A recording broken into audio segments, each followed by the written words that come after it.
दोस्तों, जैसे जैसे रामलला के विराजमान होने की तारीख नजदीक आती जा रही है, वैसे अयोध्या में कुछ न कुछ अनोखी घटनाएं होती हुई दिखाई दे रही हैं।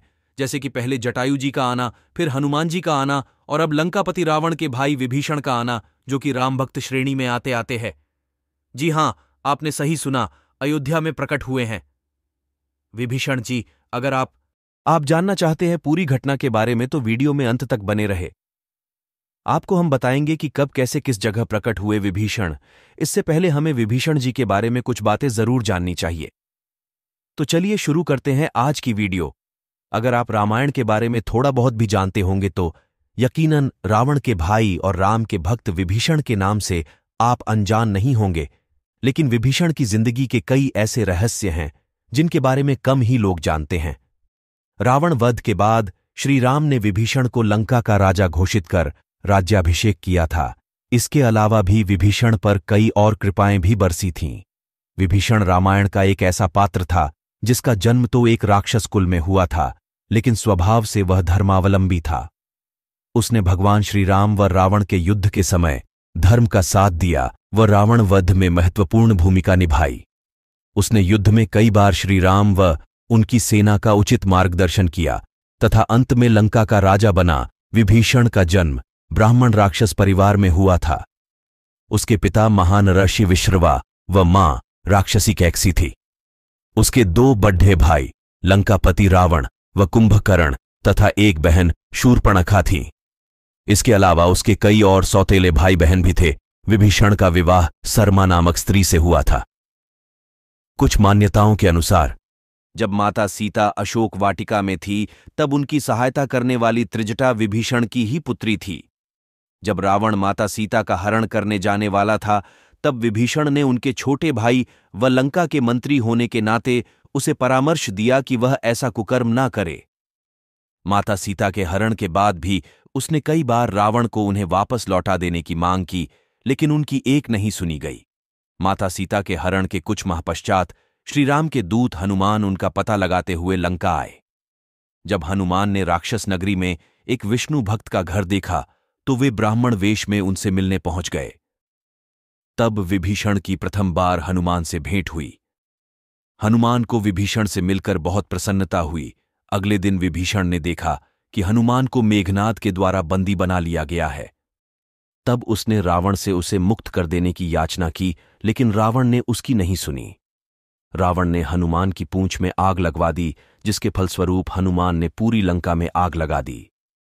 माता सीता का पता लगने के पश्चात श्रीराम वानर सेना के साथ समुद्र तट तक पहुंच गए तथा लंका तक सेतु बनाने का कार्य करने लगे।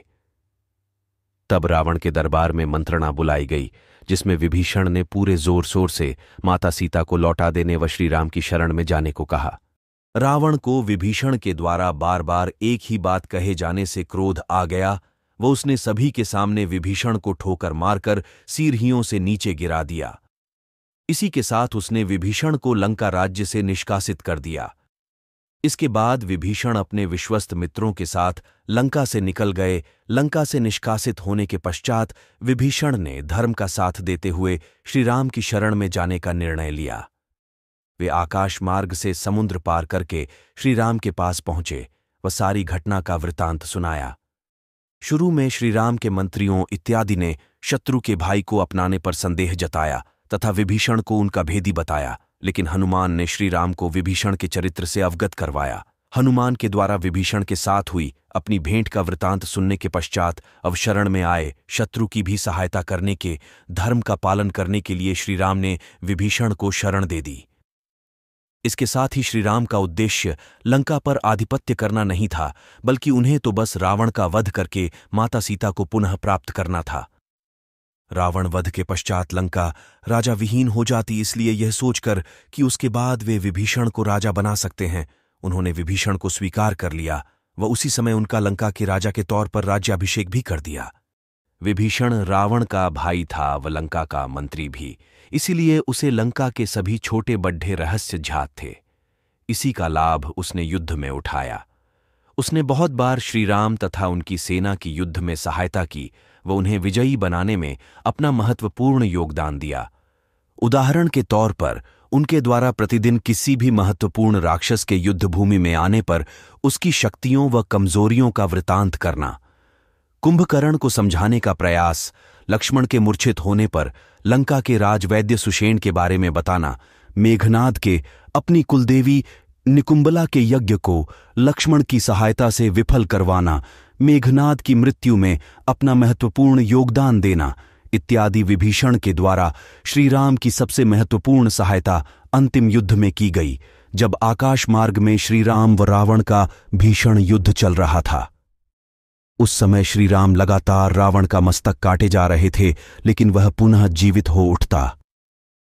ये देखकर विभीषण श्रीराम के पास गए, वो उन्हें रावण की नाभि में अमृत होने की बात बताई। श्रीराम ने विभीषण के कहे अनुसार आग्नेय अस्त्र का प्रयोग करके रावण की नाभि का अमृत सुखा दिया तथा फिर ब्रह्मास्त्र का अनुसंधान करके उसका वध कर दिया। रावण वध के पश्चात श्रीराम के आदेश पर लक्ष्मण के द्वारा विभीषण का राज्याभिषेक कर दिया गया।